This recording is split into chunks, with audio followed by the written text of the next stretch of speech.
15 వచనాలు దయచేసి ఒకరు చదవండి మైక్లో స్పష్టంగా. ఎవరికైనాను శ్రమ సంభవించిన అతడు ప్రార్థన చేయవలెను, ఎవరికైనాను సంతోషము కలిగిన అతడు కీర్తనలు పాడవలెను. మీలో ఎవడైనా రోగి ఉన్నాడా అతడు సంఘపు పెద్దలను పిలువనంపింపవలెను. వారు ప్రభువు నామమున అతనికి నూనె రాచి అతని కొరకు ప్రార్థన చేయవలెను. విశ్వాస సహితమైన ప్రార్థన ఆ రోగిని స్వస్థపరచును, ప్రభువు అతని లేపును.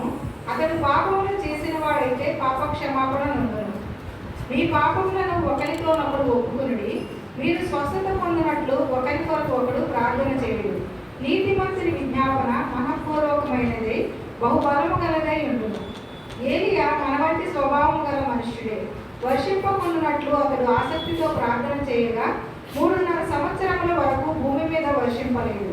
అతడు మరలా ప్రార్థన చేయగా ఆకాశము వర్షం ఇచ్చెను, భూమి తన ఫలం ఇచ్చెను. చాలు ప్రభా, ఈ వాక్యమును మీరు విరిచి నేడు మాకు కావలసిన మరి ఆత్మీయ ఆహారాన్ని దయచేయండి, మా వినికిడిలో దీవించమని ఆయన యాకోబు పత్రిక ద్వారా మమ్మల్ని దర్శించి మరొక్కసారి మమ్మలను ప్రభా మీ వాక్యము ద్వారా బలపరచమని మన రక్షకుడు ప్రియ ప్రభు యేసుక్రీస్తు ప్రభు నామంలో ప్రార్థన చేసి అడిగి పెట్టుకుంటున్నాం తండ్రి, ఆమేన్. ఈ పత్రిక 5 అధ్యాయాలు కలిగి ఉంటుంది. నేను మీకు జస్ట్ ఇంట్రొడక్షన్ ఇస్తాను. 108 వచనాలు, 5 అధ్యాయాలు. ఈ పత్రిక మరి ఎవరి కోసం రాశారు, ఎందుకు రాశారు, ఎవరు రాశారు? భక్తుడైన యాకోబు ఈ పత్రిక రాశాడు.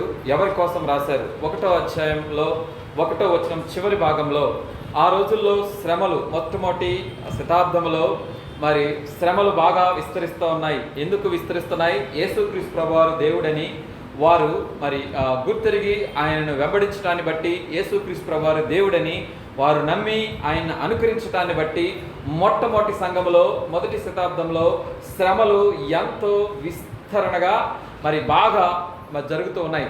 ఆ టైంలో ప్రభు సంఘాన్ని కదిలించాడు. సంఘము నలుదిక్కులా స్ప్రెడ్ అయింది. అందుకనే ఇక్కడ యాకోబన్న శ్రమల్లో జీవిస్తున్న ఆ యొక్క విశ్వాసులకు మరి ఈ పత్రికను రాస్తూ ఏమంటూ ఉన్నాడు అంటే, యాకోబు అన్య దేశముల యందు చెదిరి ఉన్న 12 గోత్రముల వారికి శుభమని చెప్పి రాయినది. ఎవరు చెదిరి ఉన్నారు? ఒక్క గోత్రము కాదు, 12 గోత్రములో ఉన్న విశ్వాసులందరూ కూడా దేవుడు రక్షించుకున్నాడు. ఆ 12 గోత్రములో వారు కూడా ఇప్పుడు ఇజ్రాయెల్ దేశం యెరూషలేములో మాత్రమే కాదు కానీ చుట్టుపక్కల దేశాలన్నిటికీ కూడా ఏమైపోయారంట? చెదిరిపోయారు. దేవుడు సృష్టిని మొట్టమొదట సృజించిన తర్వాత సృష్టి పాపములో మరి ఉండట చూసి సంతాపపడి సృష్టి మొత్తాన్ని కూడా లయం చేసిన తర్వాత నోవాహు కుటుంబాన్ని ఆయన రక్షించుకొని మరలా రీఎస్టాబ్లిష్మెంట్ చేసిన తర్వాత నోవాహుతో ఏమన్నాడు? మీరు ఏం చేయండి? మరి ఫలించి ఈ సృష్టి మొత్తాన్ని కూడా మీరు మరి స్వాస్థ్యముగా మీరు అభివృద్ధి పొందమని దేవుడు చెప్పాడు. అయితే వాళ్ళు ఏం చేశారు? అక్కడే ఉండి ఒక బాబేలు ఏం చేశారంట? మరి గోపురాన్ని కట్టి మేము ఎవరిని అందుకోవాలి? దేవుని యొక్క మరి అందుకోవాలని వారి యొక్క జ్ఞానంతో ఒక మరి బాబేలు గోపురాన్ని. దేవుని యొక్క ఉద్దేశం ఏంటి? ఈ సృష్టిలో ఉన్న మొత్తాన్ని మనం స్వాస్థ్యంగా అనుభవించి దేవుడిచ్చిన సృష్టిని చక్కగా మరి మనము పొందుకోవాలని దేవుని కోరిక. అయితే వాళ్ళు మరి ఇట్లా హారిజాంటల్గా స్ప్రెడ్ అవ్వకుండా ఎటువైపు స్ప్రెడ్ అవుతున్నారు? వర్టికల్గా పైకి వెళ్ళాలని ఆశపడుతున్నారు. సేమ్ ఇక్కడ కూడా దేవుడు సంఘాన్ని రక్షించిన తర్వాత సంఘంలో అందరూ యెరూషలేములో ఉండాలా, సంఘంలో ఆనందించాలి, ఇక్కడే ఉండాలని దేవుడు కోరుకుంటుంటే, విశ్వాసులు కోరుకుంటుంటే దేవుడు ఏమంటున్నాడు? మీరు యెరూషలేములో కాదు, ఎక్కడికి వెళ్ళాలా? ప్రతి చోటకి వెళ్ళి నా సాక్షులయ్యండి, సర్వలోకంలో ఉన్న ప్రజలకు యేసుక్రీస్తు ప్రభువారిని మీరేం చేయాలా? వివరించాలి. శ్రమ ఎందుకు దేవుడు ఎలా చేస్తాడో తెలుసా? నీవు ఆత్మీయంగా అభివృద్ధి పొందడానికి. అక్కడ బాబేలు గోపురాన్ని ఆయన చిన్నాభిన్నం చేసి భాషలను తారుమారు ఎందుకు చేశాడో తెలుసా? మీరందరూ ఇంకా సృష్టి మొత్తాన్ని ఏం చేయండి? స్వాస్థ్యంగా చేసుకోండి. మీకు ఒక టాస్క్, పర్పస్ ఉంది. దేవుడు యెరూషలేములో కూడా ఎందుకు శ్రమలు ఎలా చేశాడు? ఎందుకు ఆ రోజుల్లో మొదటి శతాబ్దంలో శ్రమలు తీసుకొని వచ్చాడంటే ఒక టాస్క్ ఉంది. ఆ యేసుక్రీస్తు ప్రభువారు వెళ్తూ అపొస్తలుల కార్యం 1వ అధ్యాయం 7-8 వచనాలు ఏం చెప్పాడు? మీరు యెరూషలేములోను యూదయలోను భూదిగంతముల అంతా కూడా ఏమై ఉండాలి? అది ఉద్దేశం. అందుకనే దేవుడు మొట్టమొదటి శతాబ్దంలో అన్ని శ్రమలు కాబట్టి ఆ శ్రమల్లో నుంచే తోమా ఎక్కడికి వచ్చాడు? మన భారతదేశానికి వచ్చాడు. అయితే ఈ పత్రిక ఎందుకు రాశాడో మనకు అర్థమైంది, ఎవరి కోసం రాశాడో అర్థమైంది. ఈ పత్రికలో ఉన్న 5 అధ్యాయాలను నేను కొన్ని విషయాలు మాత్రమే, నాకు జస్ట్ 20 మినిట్స్ నా ముందు కనపడతా ఉన్నది, మీ ముందుకు తీసుకొని వచ్చి మీకు హెడ్లైన్స్ ఇస్తాను. ఇంటికి వెళ్ళాక మీరు ధ్యానించుకోండి. ఈ ఫస్ట్ చాప్టర్ అంతా కూడా చూస్తూ ఉంటే ఒక విశ్వాసి మరి శ్రమలు వస్తూ ఉన్నప్పుడు ఎలా మరి ఉండాలి, ఏ విధంగా ఉంటే తన విశ్వాస జీవితము కాపాడబడుద్ది అనే విషయాలు ఇక్కడ చాలా క్లియర్గా మనకి కనపడతా ఉన్నాయి. మొట్టమొదటి అక్కడక్కడ నేను 2 విషయాలు మీతో చెప్పాలని ఆశపడతా ఉన్నాను. 2, 3, 4 వచనాలు చూస్తూ ఉంటుంటే, నా సహోదరులారా, మీ విశ్వాసమునకు కలుగు పరీక్ష ఓర్పు పుట్టించినని ఎరిగి మీరు నానా విధమైన శోధనలో పడినప్పుడు అది మహానందముగా. చాలాసార్లు శ్రమ వస్తే మనం ఏమనుకుంటాం, దేవుడు నాకే శ్రమలు ఇస్తాడు, మా ఇంట్లోనే కష్టాలు వస్తాయి మాకే. కానీ ఇక్కడ దేవుడు ఏమంటా ఉన్నాడు, శ్రమలు ఆయన ప్రేమించే వారికే వస్తాయంట. యోబుకు దేవుడు మరి అదే మాట 5వ అధ్యాయంలో మీరు చూస్తూ ఉంటే చాలా చక్కగా కనుక అక్కడ నేను మరలా చదివిస్తాను. అక్కడికి వచ్చినప్పుడు తన జీవితంలో కూడా మరి యోబు ఎంతగానో ఆనందించాడు, ఆ యొక్క శ్రమల్లో కూడా ప్రభువును మహిమపరిచాడు. ఇక్కడ చూస్తూ ఉంటుంటే శ్రమలు ఎవరికి వస్తాయి అంటే ఆయన ప్రేమించే వారికే వస్తాయి. జాగ్రత్తగా మీరు గమనించండి. యోబును దేవుడు ప్రేమించాడు కాబట్టి తన జీవితంలో శ్రమలు ఎలా చేశాడు. ఇక్కడ ఏమంటూ ఉన్నాడంటే ఈ అధ్యాయము 2, 3 వచనాల్లో చూస్తూ ఉంటుంటే, దేవుడు మీ జీవితంలో శ్రమలు ఎందుకు ఎలా చేశాడు అంటే ఆ శ్రమల్లో మీరు దేవుణ్ణి మరి ఎక్కువగా తెలుసుకొని ఆయన్ని మీరు ఏం చేయాలంట, మహానందంగా ఆ శ్రమల్లో మీరు ఆయన ఏం చేయాలంట, సంతోషించాలి. ఇదేంటి వెరైటీగా ఉంది. మీరు ఎప్పుడైనా గమనించారా? యానివర్సరీ మీటింగ్స్లో లాస్ట్ టైము అన్న తెలంగాణ నుంచి వచ్చినప్పుడు అన్న మాట్లాడారు. మరి ఏంటంట, శ్రమల్లో దేవుడిని స్తుతించాడట. తన కుటుంబంలో మెంబర్ని కోల్పోయినప్పుడు ఏం చేశాడు దేవుణ్ణి? ఎవరికైనా స్థుతి వస్తుందా? కానీ దేవుడు కోరుకునేది అదే. నిజంగా మరి శ్రమల గుండా నువ్వు వెళ్తా ఉన్నప్పుడు నీ జీవితంలో ఈ లోకానికి విరుద్ధంగా ఉంటుంది. ఈ లోకంలో జనరల్గా మరి సెలబ్రేషన్ కానీ లేకపోతే ఈ లోకంలో జనరల్గా మరి ఏదన్నా ఒక ఈవెంట్ ఇంట్లో ఎప్పుడు పెట్టుకుంటారు? జనరల్గా ఎప్పుడు ఒక మంచి శుభకార్యం లేకపోతే మంచి న్యూస్ ఉన్నప్పుడు. కానీ విశ్వాస జీవితాలు అలా కాదంట. విశ్వాస జీవితాల్లో శ్రమల్లో ఉన్నప్పుడే మనం అది సంతోషంగా ఫీల్ అవ్వాలి. శ్రమల్లో ఉన్నప్పుడే మనము ఉపవాస కోడికలు పెట్టుకోవాలి. శ్రమల్లో ఉన్నప్పుడే మనం దేవునికి మరి ఎక్కువగా సమీపించి మనం ఏం చేయాలంట, లోకస్తులాగా మనం బ్రతకూడదంట. ఇంకో మాట చెప్తా ఉన్నాడు ఇక్కడ యాకోబన్న. వీళ్ళకు అక్కడ చెదిరి ఉన్న విశ్వాసాలకు ఏం చెప్తా ఉన్నా అంటే, ఇప్పుడు కొన్నిసార్లు మిమ్మల్ని నూనెలో వేసి ఎంతగానో ఇబ్బంది పెడతా ఉన్నారు, మిమ్మల్ని పులి దగ్గరికి వేస్తా ఉన్నారు, సింహాల బోన్లో వేస్తా ఉన్నారు, చెరసాలలో వేస్తా ఉన్నారు, మిమ్మల్ని అతి క్రూరంగా హింసిస్తా ఉన్నారు. వాటిని మీరు ఎలా తీసుకోవాలి అంటే ఆయన ఒకే ఒక మాట చెప్తా ఉన్నాడు, మీరు అనుభవిస్తున్న ప్రతి శ్రమ కూడా దేవుని ఎదుట మీరు అది మహానందముగా. జాగ్రత్తగా చూస్తూ ఉంటే స్టెఫన్ దగ్గరికి శ్రమ వచ్చింది. స్టెఫను ఎటువైపు చూశాడు? శ్రమ వస్తే మరి దేవుని వైపు చూస్తే ఏమంటూ ఉన్నా అంటే, ఈ పాపము ఎవరి మీదకి రాకూడదు ప్రభువా, దయతో మరి వీళ్ళని క్షమించండి. నిజంగా ఎలా ఆ మాట అనగలిగాడు? యేసుక్రీస్తు ప్రభువారు అన్నారు. ఆ తర్వాత అలా పలికిన వ్యక్తి ఎవరు? స్టెఫను. ఎలా పలకగలిగాడు? శ్రమల్లో ఆయన ఎవరిని చూశాడు? అక్కడ ఆ పాసేజ్ చదువుతూ ఉంటుంటే పరలోకం వైపు చూస్తూ, దేవుని దూతల వైపు చూస్తూ, శ్రమ రాళ్ళు కొడతా ఉంటే తల మీద ఏం కలగాలి? నొప్పి కలగాలి. కానీ ఆయనకి ఏం కలిగింది? పరలోక దర్శనం కలిగింది. ఎక్కడి నుంచి వచ్చిందో తెలుసా? శ్రమలో ఆయన దేవుణ్ణి చూస్తూ ఆ మహానందంలో ఈ దెబ్బలు, ఈ నొప్పి, ఈ రాళ్ళు, ఈ రక్తం కారటం ఆయనకి నొప్పిలాగా అనిపించట్లా.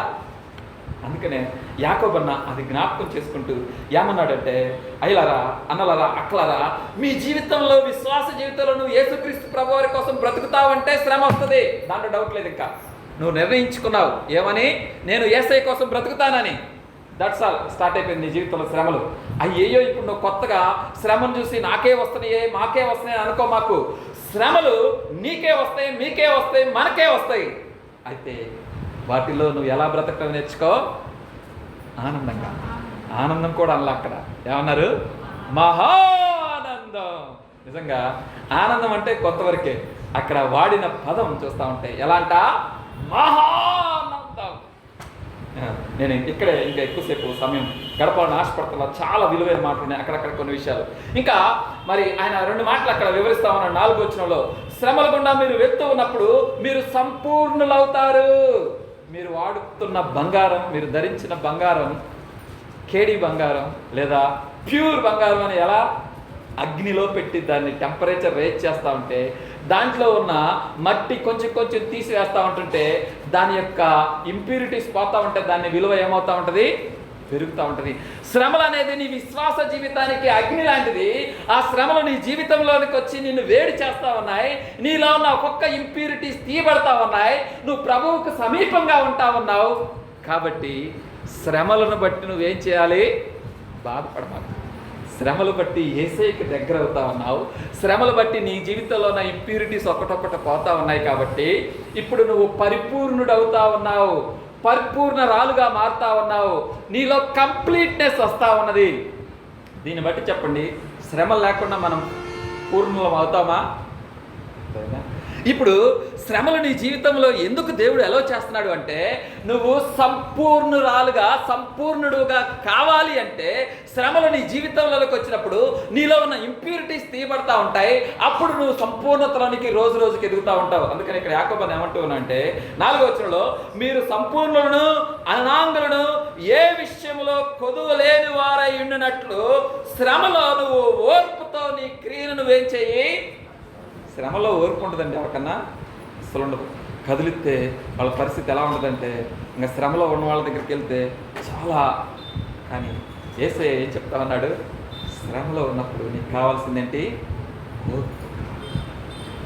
లోకంలో మీరు ఎవరైనా చూడండి, శ్రమలో ఉన్న వాళ్ళ దగ్గరికి వెళ్తే ఓర్పు ఉంటుందా? తిట్టేస్తారు, లేదా గట్టిగా కరిసేస్తారు. లోకస్తులకి మనకు అదే అయితే మనకి వ్యత్యాసం ఏమన్నా కాదా? శ్రమలో నీ జీవితంలో దేవుడు నీకు శ్రమ ఎలా చేస్తూ ఉన్నాడంటే నీకు ఓర్పు ఏం చేస్తున్నాడు, నేర్పిస్తున్నాడు. అక్క, నా చెల్లి, ఈరోజు నువ్వు గమనించాల్సింది ఏంటంటే, శ్రమలు నీ జీవితంలోకి వస్తున్నాయి అంటే మొట్టమొదటి నువ్వు దేవుని కోసం నిలబడుతున్నావు. శ్రమలు నీ జీవితంలోకి వస్తున్నాయి అంటే నువ్వు దేవుని దగ్గరికి సంపూర్ణుడిగా అవ్వటానికే నీ దగ్గరికి వస్తున్నాయి. శ్రమలు నీ జీవితంలోకి దేవుడు ఎలా చేస్తున్నాడంటే దేవుని నువ్వు పూర్తిగా అర్థం చేసుకొని ఆయన యొక్క రూపాంతరంలోకి నువ్వు మారటం కోసం ట్రాన్స్ఫర్మేషన్ నీ లైఫ్లో ఏం కలుగుతా ఉన్నది. క్యాటర్పిల్లర్గా, ఆ పసపురుగుగా నువ్వు చూస్తూ అందంగా ఉంటుందా? దాంట్లో అనేక దశలు ట్రాన్స్ఫర్మేషన్ అయిన తర్వాత సీతాకోక చిలుకగా చూసినప్పుడు నీకు ఎంత బ్యూటిఫుల్గా ఉంటుంది. ఇప్పుడు మనం ఎలా ఉన్నాం? క్యాటర్పిల్లర్, ఆ యొక్క పసపురుగులాగా ఉంటా ఉన్నాం. రేపు పరలోకంలోకి పోతే మనందరం ఎలా కనపడతాము? సీతాకోక. ఈ మధ్యలో జరిగే ఈ ప్రాసెస్ ఏంటి? శ్రమలను కనుక నువ్వు అర్థం చేసుకుంటూ దేవుని దగ్గరికి వెళ్ళి నీలో ఒక్కొక్క ఇంప్యూరిటీస్ తీసివేసుకుంటా ఉంటుంటే నేను ఏమవుతా ఉంటా? 4వ వచనం ప్రకారం సంపూర్ణులుగా చేయటానికే దేవుడు 5, 6, 7, 8 వచనాలు చూస్తూ ఉంటుంటే, ఒకవేళ మీకు విజ్డమ్ లేదు, జ్ఞానం లేదు, నేను ఈ శ్రమల్లో ఎలా బ్రతకాలో అనుకుంటున్నావా? ఏం పర్లా, దానికి కూడా మార్గం చెప్తా ఉన్నాడు. శ్రమలు వెళ్తా ఉన్నప్పుడు ఆడ వై జంక్షన్స్ వస్తూ ఉన్నాయి, 4 రోడ్స్ వస్తూ ఉన్నాయి. ఎక్కడ ఏ స్టెప్ తీసుకోవాలో, ఎటువైపు వెళ్ళాలంటే యాకోబు ఒకటే చెప్తా అన్నాడు, నువ్వు ఉన్న ప్లేస్లో మోకరించి జ్ఞానం కోసం ఎవరిని అడుగు? దేవుని అడుగు. అంతేగాని అక్క, అన్న ఏం చేయాలి, అక్క ఎటు వెళ్ళాలి, సేవకుల మీద లేకపోతే వేరే వాళ్ళ మీద ఆధారపడి వాళ్ళ ఒక నిర్ణయాలు చెప్పిన తర్వాత రేపు అదేమైనా ఫెయిల్యూర్ అయితే వాళ్ళ మీద పట్టం కాదు. నువ్వు ఎవరి మీద పడాలి? దేవుని మీద ఆధారపడు. దేవుని దగ్గర వాగ్దానం తీసుకో.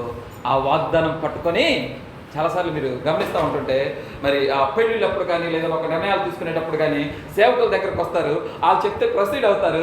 తర్వాత ఏదన్నా ఫెయిల్యూర్ అయితే ఏం చేస్తారు? ఎవరి మీద పడతారు? దేవుని వాక్యం పట్టుకో, దేవుని వాగ్దానం పట్టుకో, దేవుని దగ్గర వాగ్దానం పొందుకొని వాక్యమే నేను జీవితాంతం బ్రతికించాలి. వాళ్ళు జస్ట్ గైడ్ చేస్తారంతే నేను ఎటు వెళ్ళాలి.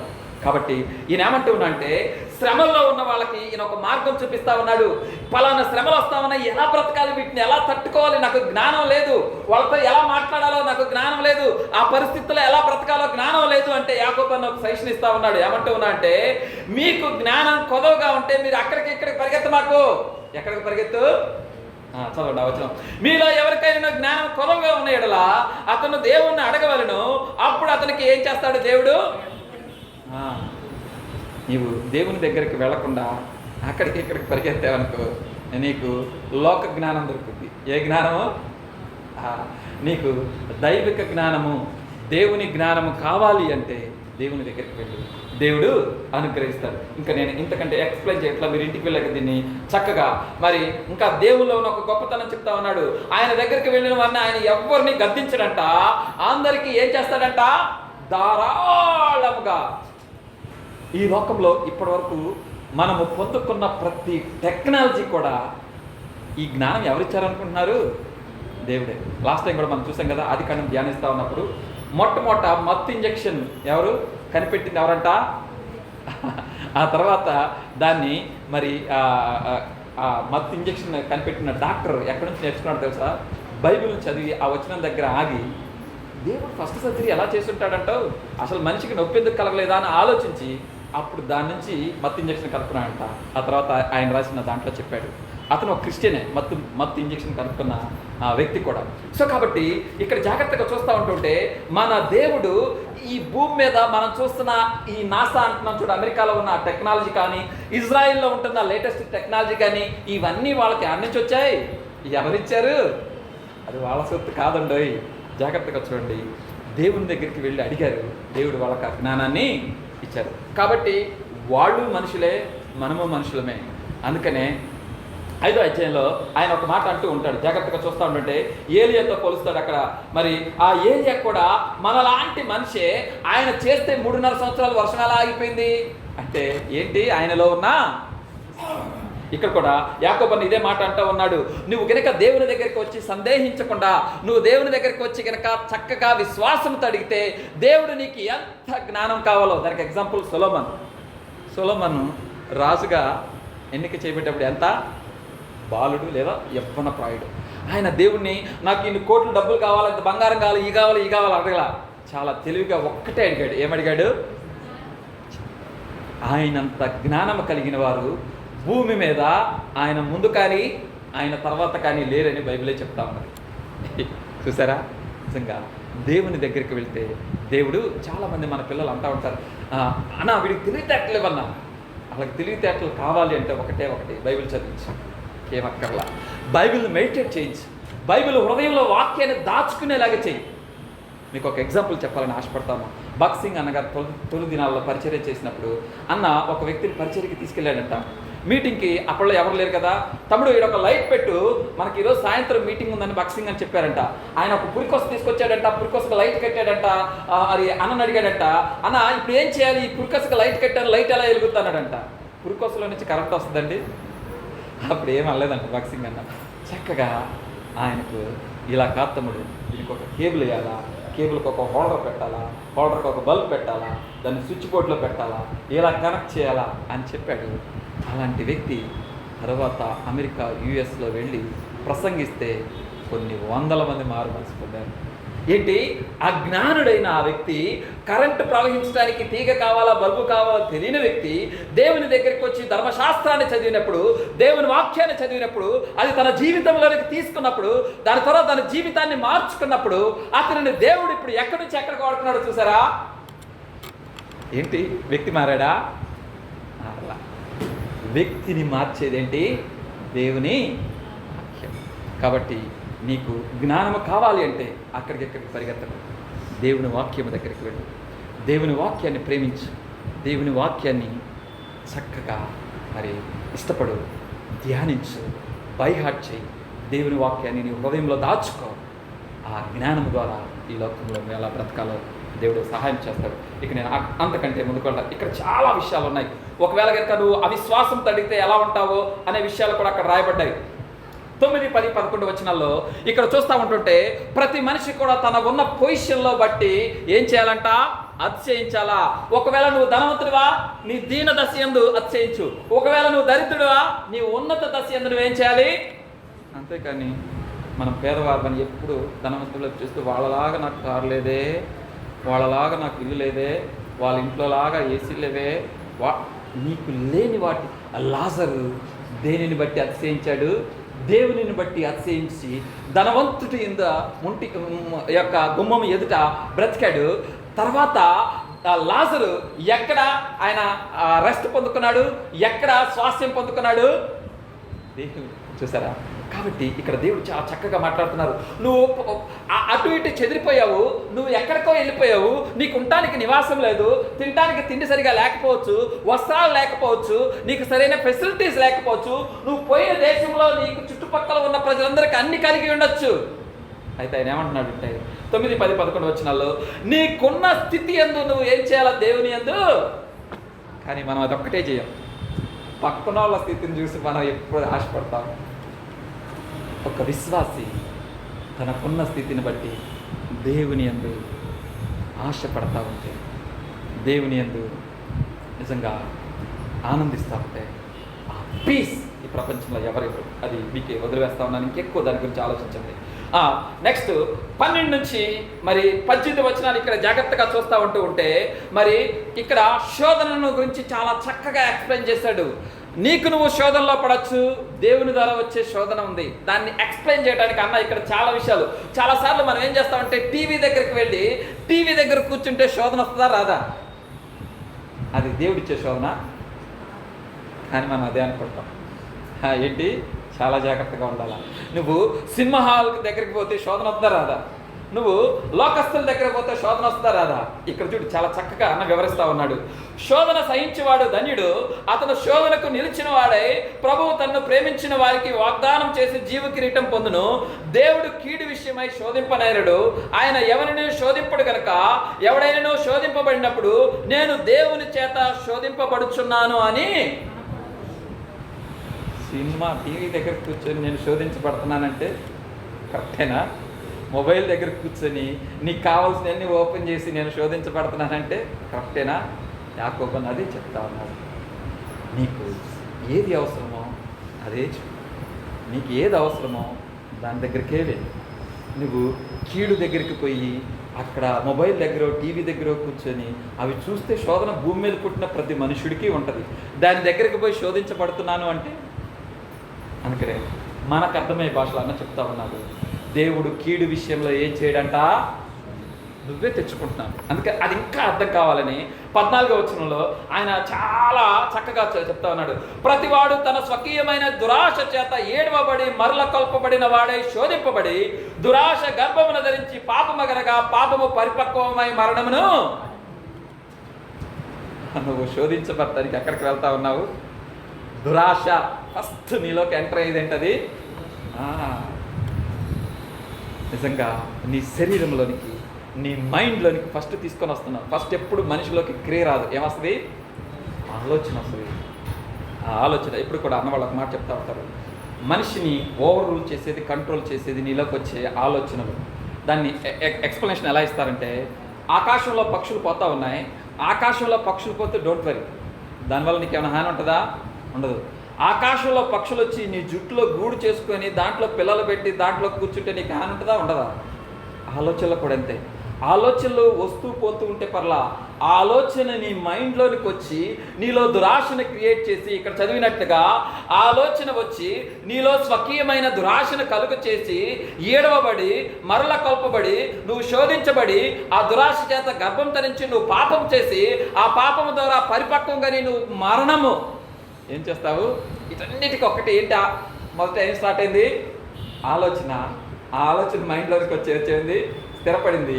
ఈ స్థిరపడటం వల్ల నీలో ఏం కలిగింది? దురాశ కలిగింది. ఇంకా అక్కడి నుంచి నిన్ను ఈడ్చుకుపోతా ఉన్నాడు. కాబట్టి దేవుడు ఇక్కడ చక్కగా ఎక్స్ప్లెయిన్ చేస్తుంది ఏంటంటే, దేవుడు చెడు విషయాలు ఎప్పుడు కూడా శోధించడు. నువ్వు వెళ్ళకూడని ప్లేస్కి వెళ్ళి నేను శోధించబడుతున్నానంటే తప్పెవరిది? దేవునిది కాదు. నువ్వు చూడకూడని దాని దగ్గరికి పోయి వెళ్ళక చాలా చక్కగా చెల్లి టెస్ట్ మనీలో చెప్పింది సంసోను జీవితంలో 3 విషయాలు ఏంటంట. వెళ్ళకూడని ప్లేస్కి వెళ్ళకూడదు, చూడకూడనివి చూడకూడదు. మరి నిజంగా మనకు దేవుడు ఎక్కడ మనల్ని ఉంచుతాడో అక్కడే ఉండాలి. సంఘములో మనం అన్య వ్యక్తులతో స్నేహం చేయకూడదు, అన్య వ్యక్తులతో సహవాసం చేయకూడదు.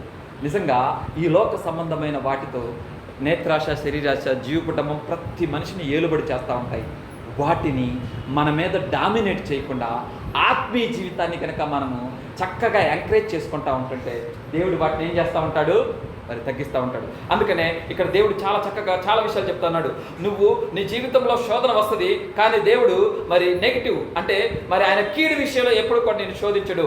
ఒకవేళ నీ జీవితంలో శోధన వస్తున్నదంటే అది దేవుని వల్ల వచ్చిన శోధన కాదకుండా నువ్వు వెంటనే చెప్పగలవు. కానీ ప్రతిదాన్ని చూసి ఇది దేవుడే పంపించాడు నువ్వు అనుకోక మాకు అనే విషయాన్ని ఇక్కడ యాకోబు అని చెప్తా ఉన్నారు. మీరు వెళ్ళి అన్య దేశంలో అన్య వ్యక్తులతో సహవాసం చేసి వారిలాగా జీవించడం, వారి అలవాట్లు నేర్చుకోవటం, వాళ్ళ పద్ధతులు నేర్చుకోవటం, వారిలాగా జీవిస్తే నీకు శోధన వస్తుంది. నువ్వు వాళ్ళలాగా జీవించు, మాకు వాళ్లకు దగ్గర నువ్వు పవిత్రంగా పరిశుద్ధంగా జీవించు, ఆ శోధనను నువ్వు ఎదుర్కో. అంతేకాని కీడు విషయమే దేవుడు ఎప్పుడు కూడా ఆయన ఇంకా 17-18 వచనాల్లో చూస్తూ ఉంటాడు. ఆయన ఏమంటూ ఉన్నాడంటే, నా ప్రియ సహోదరులారా మోసపోకుడి, శ్రేష్టమైన ప్రతి ఈవి సంపూర్ణమైన ప్రతి వరము పరసంబంధమైన జ్యోతిర్మయుడకు తండ్రి యొద్ద నుండే నువ్వు శోధించబడి నిన్ను నువ్వు మోసం చేసుకోవద్దని యాకోబు చాలా క్లియర్గా చెప్తా ఉన్నాడు. నీ శరీరాశుల కోసం నువ్వు శోధించబడి దాంట్లో దేవునికి ఏమైనా గొప్ప వస్తుందా? చాలాసార్లు మనం ఏం చేస్తూ ఉంటాం, మన శరీరాశుల కోసం మనం శోధించబడతా ఉంటాం, అది దేవుడు ఇచ్చాడని మనం ఫీల్ అవుతూ ఉంటాం. అందుకని ఆయన ఏమంటూ ఉన్నాడంటే చాలా చక్కగా చెప్తున్నారు, నా ప్రియ సహోదరులారా మీరేమవ్వద్దు, మోసపోకండి. నీ సొంత శరీరేచ్ఛల కోసం నువ్వు శోధించబడి నువ్వు దేవునికి దూరం అవ్వకూడదనే ఈ విషయాలు నేను చెప్తా ఉన్నాను. శ్రేష్టమైన ప్రతి ఈవి కూడా సంపూర్ణమైన ప్రతి వరము కూడా పరలోక సంబంధమైన దేవుడి దగ్గర నుంచి వస్తుంది, కానీ కీడు సంబంధించింది ఏది కూడా దేవుడు నీ జీవితంలో నీకు ఆ విషయం ఫస్ట్ క్లారిటీగా తెలుసుకో. నీ యొక్క హృదయంలో వచ్చిన ఆ ద్రాక్షలను బట్టి నీకు అది వస్తున్నాయి తప్ప దేవుడి దగ్గర నుంచి వచ్చింది కాదు. ఇంకా ఆయన ఏమంటున్నానంటే, ఆయన యందు ఏ చంచలత్వమైనను గమనాగమనములైనను ఏ ఛాయైనను లేదు. చాలా ఇంపార్టెంట్ 18వ వచనం. ఆయన తాను సృష్టించిన వాటిలో మనము ప్రథమ ఫలముగా ఉన్నట్లు సత్యవాక్యం వల్ల మనలను తన సంకల్ప ప్రకారము దేని వల్లంట? సత్యవాక్యము వలన. నిజంగా దేవుడు నిన్ను నన్ను మరి ఆకర్షించుకుంది. నీవు నేను దేవుని దగ్గరికి ఎలా వచ్చాం? ఆయన వాక్యం విని, ఆయన వాక్యము ద్వారా యేసుక్రీస్తు ప్రభువారు నిజమైన దేవుడని నువ్వు తెలుసుకొని విధానాన్ని బట్టి నువ్వు చక్కగా దేవుని రక్షకుడిగా అంగీకరించి ఆ వాక్యము ద్వారానే నీవు దేవుని దగ్గరికి వచ్చి నీ పాపాలు ఒప్పుకున్నావు. అందుకని ఇక్కడ ఏమంటూ ఉన్నట్టే, ఈ శ్రమల్లో సత్యవాక్యాన్ని నువ్వు మర్చిపో. మాకు సత్యవాక్యాన్ని చేత పట్టుకో. సత్యవాక్యముల నుంచి నువ్వు అర్థం చేసుకోవాల్సింది ఏంటంటే, ఆయన ఈ సృష్టిలో నిన్నే ప్రథమ ఫలముగా ఎంచుకున్నాడు. నీకంటే ఏది ఆయన ఆదాము కంటే దేవుడు సృష్టిలో దేన్ని ఎక్కువగా చేశాడా? సృష్టి అంతటి నోటి మాటతో చేస్తే ఆదాముని దేంతో చేశాడు? తన చేతులతో, తన స్వరూపంలో, తనలో ఉన్న జీవవాయువు. ఇక్కడ తన అనే పదం జాగ్రత్తగా చూడండి. అంటే సృష్టి అంతటికంటే దేవుడు ఎవరిని ఎక్కువగా ప్రేమించాడు? అందుకని ఇక్కడ ఏమంటున్నట్టే, యాకోబన్న ఆయన తాను సృజించిన వాటిలో నిన్ను నన్ను ఎలా ఉంచాడంట? ప్రథమ ఫలముగా. కాబట్టి ప్రథమ ఫలంగా ఉన్న నీవు మరి ఆయన నిన్ను ఎలా కన్నాడు, ఎలా నిన్ను ఆయన మరి ఈ యేసుక్రీస్తు ప్రభువారి దగ్గరికి తీసుకొని వచ్చాడంటే, ధర్మశాస్త్రంలో ఉన్న ఈ సత్యవాక్యాన్ని నువ్వు విని మారు మనసు పొంది ఆయన దగ్గరికి వచ్చావు. ఆ విషయాన్ని నువ్వు బ్రతుకున్నంత కాలం మర్చిపో. నువ్వు ఎక్కడికి వెళ్ళినా వాక్యం నీ హృదయంలో దాచుకో.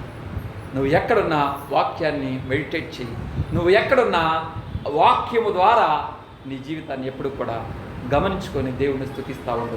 అందుకనే ఆయన ఈ యొక్క 19 నుంచి 27 వచనాలు జాగ్రత్తగా చూస్తూ ఉంటే ఆయన మీరు ఈ అధ్యాయంలో చాలాసార్లు చూసారా, నా సహోదరులారా, నా సహోదరులారా, నా సహోదరులారా, ఈ పదం ఆయన అక్కడున్న విశ్వాసులందరినీ ఎంత ప్రేమగా హించేస్తూ ఉన్నాడు. మీరు ఉన్న శ్రమలు దేవుడి కోసం మంచిదే, అయితే ఆ శ్రమలను ఎలా డీల్ చేయాలా, వాటి నుంచి ఎలా బయటపడాలా, ఎలా మీరు దేవుని కొరకు బ్రతకాలని ఎంత చక్కగా ఒక తండ్రి పిల్లవాడికి ఎలా ఉత్తరం రాస్తున్నాడో అలా రాస్తూ అనేక విషయాలు చెప్తా ఉన్నాడు. 19 నుంచి 27 వచనాలు చూస్తూ ఉంటుంటే ఆయన ఏమంటానంటే, నా ప్రియ సహోదరులారా మీరు ఈ సంగతిని ఎరుగుదురు గనక ప్రతి మనుష్యుడు, ఇక్కడే చాలా సమస్యలు వస్తాయి, జాగ్రత్తగా మనం విన్నాం. ఏంటంట, వినుటకు వేగిరపడివాడును, మాట్లాడుటకు నిదానించేవాడును, కోపించుటకును నిదానించువాడు. కానీ ఇవి ఆపోజిట్ అవుతాయి. ఎదుటి వాళ్ళు చెప్పకముందే మనం ఏం చేస్తాం? అసలు ఎదుటి వాళ్ళ మనసులో బాధ ఏంటో చెప్పనిస్తామా? చెప్పనేం. ముందు మనమే మాట్లాడేస్తూ ఉంటాం. కానీ దేవుడు ఏం చెప్తా ఉన్నాడంటే, ఫస్ట్ ఒక వ్యక్తి నీ దగ్గరికి వచ్చినప్పుడు ఆ వ్యక్తి మాట్లాడే వరకు ఓపిక్గా నువ్వేం చేయాలి? మరి రెండవది ఆయన ఏమంటావంటే, మాట్లాడే విషయంలో నువ్వు ధారాళంగా మాట్లాడితే నీ నోట్లో నుంచి అనవసరమైన మాటలు వస్తాయి. కాబట్టి మాట్లాడేటప్పుడు నిదానించి మాట్లాడటం నేర్చుకోవాలా. వినే స్వభావం ఒకటి ఉండాలా. రెండవది, నువ్వు మాట్లాడుతున్నప్పుడు ప్రతి మాటను నీ మైండ్లో ఫిల్టర్ చేస్తూ ప్రభువుని మహిమపరిచే మాట కాదా అని తెలుసుకొని మనం ఏం చేయాలంట? ఫాస్ట్గా మాట్లాడుతుంటే అసలు ఫిల్టరింగ్ అవుద్దా బుర్రలో? కాబట్టి అన్న చాలా చక్కగా చెప్తున్నాడు యాకోబు అన్న వాళ్ళకి, నువ్వు మరి ఈ విషయాలు జాగ్రత్తగా 3 విషయాలు నేర్చుకో. మొట్టమొదట వినటానికే నువ్వు ఇంపార్టెన్స్. రెండోది, నువ్వు మాట్లాడేటప్పుడు ఎలా ఉండాలా? ఆచి చూచి నిదానం నుంచి మాట్లాడు. మూడోది, కోపం విషయంలో నువ్వు ఏం చేయాలా? అక్కడితో ఆపలా. ఆయన ఇంకొక మాట స్ట్రాంగ్గా ఏమన్నాడంటే 20వ వచనంలో, ఎందుకనగా నరుని కోపము దేవుని నీతిని, నీ కోపం వల్ల ఒక ఆత్మ దూరం అవుతుంది తప్ప దగ్గరికి రాదు. చాలాసార్లు మన కోపాన్ని, మన రౌద్రాన్ని ఇతరుల మీదకి చూపించాలని చూస్తూ ఉంటాం. కానీ సంఘంలో కావచ్చు, ఇంట్లో కావచ్చు, ఎక్కడైనా నువ్వు వినటానికి వేగిరపడాలా, మాట్లాడటానికి నిదానించాలా, కోపగించడానికి ఏం చేయాలంట? ఒక మాట అనొచ్చు, నిన్నేమన్నా తప్పుగా అర్థం చేసుకోవచ్చు. వెంటనే వాళ్ళ మీద నువ్వు పౌరుషం చూపించి కోపగించుకుంటే వాళ్ళకి మనకి తేడా ఏమైనా ఉంటుందా? అందుకని ఇక్కడ యాకోబు ఏమంటూ ఉన్నాడంటే, ఎదుటి వ్యక్తి నీ పట్ల దురుసుగా మాట్లాడినా, తప్పుగా మాట్లాడినా నువ్వు మరి కోపం విషయాలు ఏం చేయాలా? నిదానించాలా. ఆ కోపము మళ్ళా సూర్యాస్తమయంలోపు ఏమైపోవాలా? అంతేగాని బ్యాంక్ బ్యాలెన్స్ లాగా రోజు దాన్ని డిపాజిట్ చేసి దాచుకోమాట. చాలామంది మరి విశ్వాసులు ఎక్కువ డబ్బులు దాచుకోరు. దేన్ని దాచుకుంటారో తెలుసా? తర్వాత అకౌంట్ బ్యాలెన్స్ ఉంటే కనపడేవి ఇవే. కాబట్టి ఏ రోజుకి ఆ రోజు క్లియర్ చేసుకోండి, మనశ్శాంతిగా చక్కగా నైట్ నిద్రపడుతుంది. అంతేకాని అవన్నీ బ్యాంక్ బ్యాలెన్స్ దాచుకుంటే రాత్రి నిద్ర కూడా పోరు. అందుకనే ఇక్కడ యాకోబు అన్న ఏం చెప్తూ ఉన్నాడంటే, 3 విషయాలు బాగా నేర్చుకో. వినటానికి ఎక్కువ ఇంట్రెస్ట్ చూపించు, మాట్లాడటానికి స్లోగా ఉండు, కోపగించడానికి ఇంకా స్లోగా ఉండు. ఇంకో మాటలో చెప్పాలంటే, వినటానికి మన భాషలో చెప్పుకోవాలంటే ఏంటి, మరి ఫ్లైట్ మోడ్లో ఉండాలా, వినే విషయంలో ఫ్లైట్ లాగా వెళ్ళాలా, మరి మాట్లాడటానికి ట్రైన్ మోడ్లో వెళ్ళాలా, మరి కోపగించే విషయంలో ఎలా వెళ్ళాలి? సైకిల్ మోడ్లో వెళ్ళాలి, ట్రావెలింగ్ మోడ్లో చూస్తూ ఉంటే. అంటే అంత నెమ్మదిగా ఉండాలి. ఉంటే అప్పుడు కుటుంబమైనా కట్టబడుద్ది, సంఘమైనా కట్టబడుద్ది, సమాజం కూడా ఏమవుద్ది? చక్కగా ఉంటుంది. కాబట్టి ఒక విశ్వాసిగా నీ పాత్ర ఈ యొక్క సృష్టి మీద చాలా ఉన్నది. నీ దగ్గరికి వస్తున్న వ్యక్తుల పట్ల నిదానంగా విను, వారికి సమాధానం నిదానంగా చెప్పు. మరి వాళ్ళు నీ పట్ల దురుసుగా ప్రవర్తించిన ఇమ్మీడియట్గా వాళ్ళ మీద రివెంజ్ తీర్చుకోమాకు. వారికి అర్థమయ్యేలాగా చెప్పి నీ కోపాన్ని తగ్గించుకో. అంతేగాని దురుసుగా ప్రవర్తించమాకు. వారి విశ్వాసులైనా కావచ్చు, అవిశ్వాసులైనా కావచ్చు. ఇంకా ఈ అధ్యాయాన్ని నేను క్లోజ్ చేసి ఇంక నేను ప్రారంభం చేయాలని ఇష్టపడతా ఉన్నాను. ఎక్కువ ఎక్స్ప్లెనేషన్ ఇక్కడే అయిపోయింది కాబట్టి రండి 20 నుంచి 27 వచనాల్లో ఆయన ఇంకా ఏం చెప్తున్నాడంటే, మీరు వినువారు మాత్రమే ఉండి మిమ్మల్ని మీరు ఏం చేసుకోవద్దు. దానికి బెస్ట్ ఎగ్జాంపుల్స్ కూడా ఉన్నాయి. ఆయన చాలా చక్కగా ఆ మాట మనం సరిగా అర్థం చేసుకోమని యాకోబు అన్న పిల్లలకి మరి యేసుక్రీస్తు ప్రభువారు ఏ విధంగా అయితే ఒక ప్రసంగం చేసిన తర్వాత దానికి ప్రాక్టికల్గా కూడా ఇలిస్ట్రేషన్ చెప్తా ఉంటాడు. ఇక్కడ యాకోబు అన్న కూడా ఒక విషయం చెప్తా ఉన్నాడు, మీకు అర్థం కాదేమని ఆయన ఏమంటా ఉన్నాడంటే, మరి ఇక్కడ చూడండి ఆ మాట ఏమన్నంటే 23వ వచనంలో, ఎవడైనను వాక్యం వినువాడై ఉండి దాని ప్రకారము ప్రవర్తింపని వాడు ఎలాంటి వాడంట, వాడు అద్దంలో తన సహజ ముఖమును చూసుకొని మనుష్య పోలి ఉండును, వాడు తను చూసుకొని అవతలకు పోయి తాను ఎట్టివాడు వెంటనే మర్చిపోవును కదా. ఏంటంట, మరి వాక్యం వినివారు మాత్రమే అండి. ఆ ప్రకారము కనుక మనం బ్రతకకపోతే, ఆ ప్రకారం జీవించకపోతే మన స్వరూపాన్ని మనం ఏం చేసుకున్న వారం అవుతామంట. ఎవరి రూపాన్ని వాళ్ళు మర్చిపోతారా? మర్చిపోరు. అలానే వాక్యము విని మర్చిపోయేవారుగా మీరు మిమ్మల్ని ఒక్కసారి చూసుకొని, ఇప్పుడంతా సెల్ఫీ టెక్నాలజీ కదా, మనం ఎక్కడున్నా ఏం చేసినా కూడా వెంటనే ఏమైపోవాలా, అందరికీ అప్డేట్ అయిపోవాలా, స్టేటస్లో పెట్టేసుకుంటా ఉంటారు.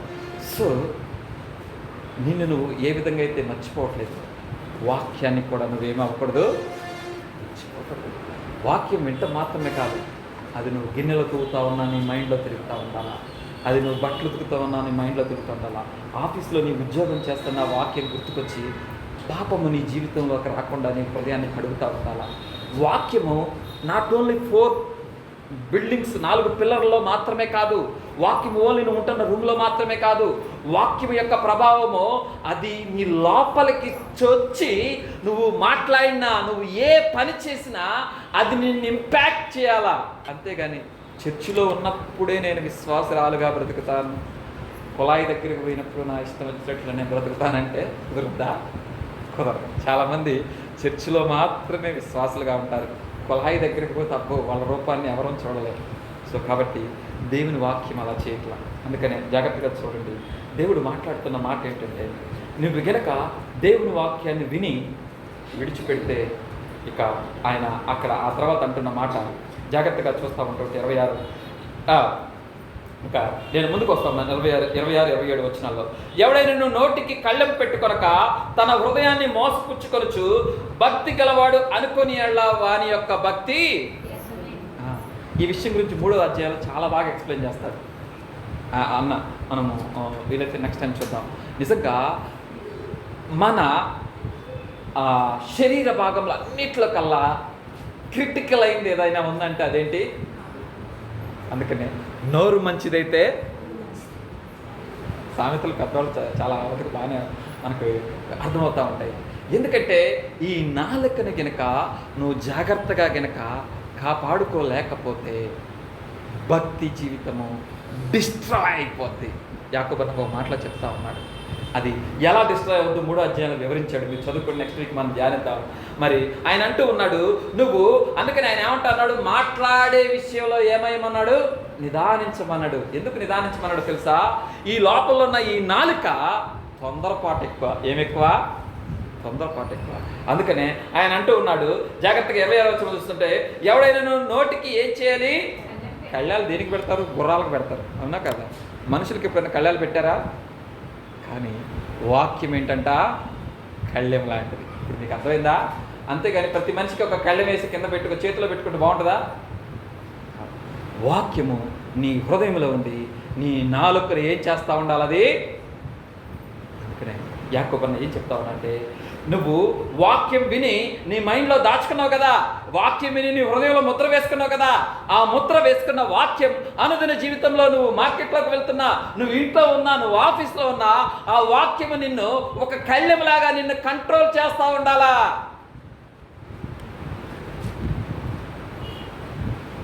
అలా బ్రతుకు భక్తి గల బ్రతుకు.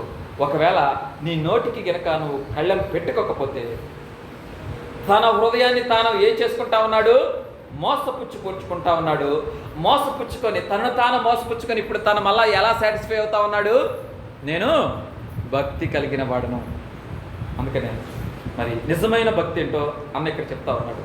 28వ కింద వచనంలో చూస్తూ ఉంటే ఏంటంట, తండ్రి అయిన దేవుని ఎదుట పవిత్రమును నిష్కలంకమైన భక్తి ఏదనగా దిక్కులేని పిల్లలను విధవరాండ్లను వారి ఇబ్బందుల్లో పరామర్శించుచు ఇహమాలిన్యము తనకంటకుండా తనను తాను ఫస్ట్ అని ఏం చెప్తానంటే, నువ్వు ఎక్కడ బ్రతికినా లోకంలో ఉన్న మురికి నీ జీవితంలోకి రానివ్వాలి.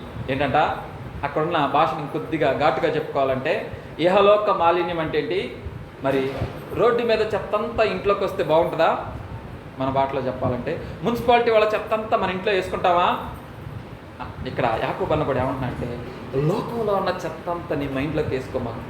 నిజమైన భక్తి ఏంటంటే, నిన్ను నువ్వు కాపాడుకుంటూ, నిన్ను నువ్వు జాగ్రత్తగా దేవుల్లో భద్రపరుచుకుంటూ, నీ విశ్వాస జీవితాన్ని జాగ్రత్తగా కాపాడుకుంటూ, మరి ఎవరికంట దేవుని ఎదుట పవిత్రమైన భక్తి ఏంటంటే, దిక్కులేని వారికి నువ్వు సహాయం చేయి, విధవరాండ్రులకు సహాయం చేయి చేస్తూ నీ జీవితాన్ని దేవుని ఎదుట నిష్కలంకంగా కాపాడుకుంటే అది ఏ భక్తి అంట? నిజమైన భక్తి. రండి మనం ప్రార్థన చేసుకుందాం. నీకు సమయం లేదు, ప్రభు చిత్తమైతే ఇంకొకసారి మళ్ళీ మనం ధ్యానిద్దాం. చెదిరిపోయిన 12 గోత్రాలకు ఈ ఉత్తరాన్ని యాకోబన్న చక్కగా రాస్తూ ఒక సొంత తండ్రి కుమారులను ఏ విధంగా హెచ్చరిస్తా ఉన్నాడు. ఈ లోకంలో మీరు దేవుని దగ్గరికి వస్తా అన్నప్పుడే మీరు ఫిక్స్ అవ్వాల్సింది ఏంటంటే, మీరు దేవుని కోసం బ్రతికితే శ్రమలు మీకోసం కంపల్సరీగా వస్తాయి. శ్రమలు వస్తున్నాయంటే దేవుని ప్రేమించిన వారికే వస్తాయి. దేవుడు యోబుని ప్రేమిస్తూ ఉన్నాడు కాబట్టి శ్రమలు ఎలా చేశాడు. దేవుడు అబ్రహాముని ప్రేమించాడు కాబట్టి శ్రమలు ఎలా చేశాడు. దేవుడు యేసేపుని ప్రేమించాడు కాబట్టి శ్రమలు ఎలా చేశాడు. నువ్వు దేవుడిని ప్రేమిస్తున్నావు కాబట్టి నీ జీవితంలో శ్రమలు వస్తాయి. నువ్వు ఐగుప్తుని ఈ లోకాన్ని ఇష్టపడలేదు కాబట్టి నువ్వు ఇష్టపడి ఈ లోకంలో నుంచి నీకు శ్రమలు వస్తాయి. శ్రమలు ఎందుకు వస్తున్నాయంటే నీలో ఉన్న మురికిని తీసివేయడానికి, మాలిన్యాన్ని తీసివేయడానికి. శ్రమలు ఎందుకు వస్తున్నాయంటే ప్రభు రూపంలోకి ట్రాన్స్ఫర్మేషన్ చేయడం కోసం, నువ్వు పరిపూర్ణుడిగా పరిపూర్ణ రాలుగా